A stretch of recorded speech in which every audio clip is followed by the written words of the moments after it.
So I'm working, right? So, and so, man, that's very, very powerful statement when you think about it.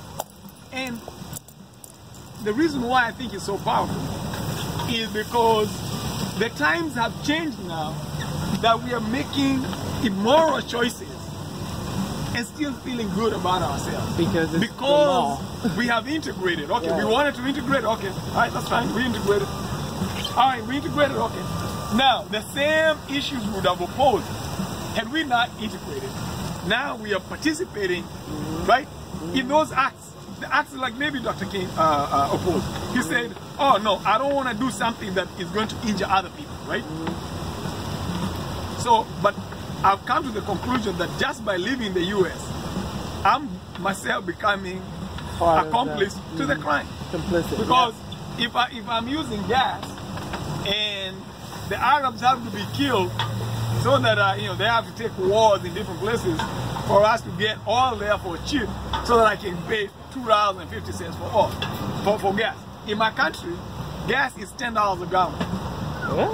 Or $8 a gallon. So they walk. Gasoline in Kenya right now is $8 a gallon. So no, it's $6. So I'm doing my conversion in my head. So sometimes it goes up to $8, but right now they reduce it to $6. So think about it. We are paying $2.50 a gallon. Somebody in Kenya is paying $6 a gallon, and the oil is just coming across the ocean. So you have to transport all that all the way here to make it cheap. That doesn't make sense, right? So just by us living here and buying cheap oil, we are supporting this engine, right? Right.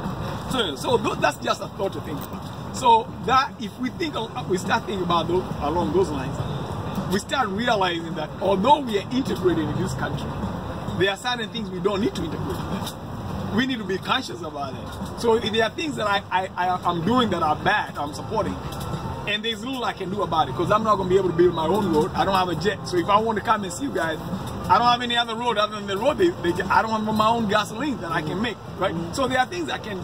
But what that means, I think, in my conclusion, is that those things that I can do something about, I need to make sure I'm morally right on those, right? We can't be absolutist, you know, I can say, oh, we can be absolutist.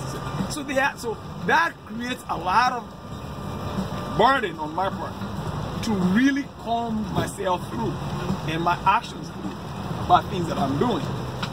And there's no other better place to start than food.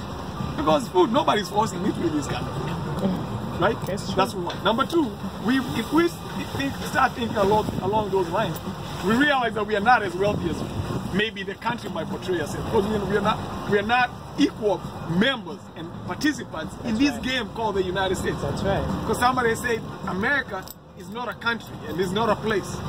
It's just an idea infected. Yes, we've been infected with that idea. You can be infected with that idea of America and you become sick, right? And you start having kids that don't listen to you. You have kids that are disobedient. Because that's a very heart of it is a very American idea. In idea, Americans go wherever they want to do. They do whatever they want and they don't face any consequences. They just say, hey man, we want this all, they take it. But for you do that, they lock you up. So now we start having a whole group of people who are just locked up, right? We believe in the education system, and we have a whole